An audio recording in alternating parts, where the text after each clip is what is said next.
बिस्मिल्लाहिर्रहमानिर्रहीम। अस्सलामुअलैकुम। आप देख रहे हैं K92 न्यूज़ और मैं हूं आपकी मेज़बान नाइला भट्टी। शामिल करते हैं आज की अहम खबरें।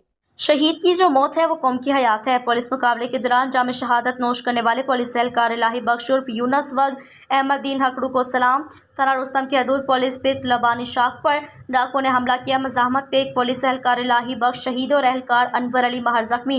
जाम शहादत नोश करने वाले पुलिस एहलकार की नमाज़ी जनाजा पुलिस हेडक्वार्टर में अदा कर दी गई और सलामी भी पेश की गई। अबाई कब्रिस्तान खाई में सुपुर्द खाक के लिए रवाना किया गया। नमाज जनाजा में SSP ASP city Shikarpur Khanpur DSR ranger समेत पुलिस के अफसरान जवान शोहदा की वर्सा दोस्त अहबाब अहलियान इलाका ने कसीर तादाद में शिरकत की।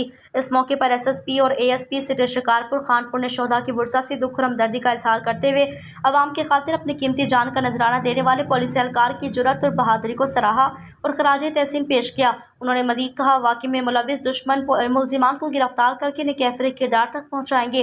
मुलविस नाज़र को बेनकाब करके ही दम लेंगे। शहीद का खून डायगा नहीं जाएगा। महकमा पुलिस शहीद जवान इलाही बख्श हकड़ू के खानदान से हर दुख सुख में साथ है। रिपोर्ट महबूब रिंग K92 न्यूज़ कराची।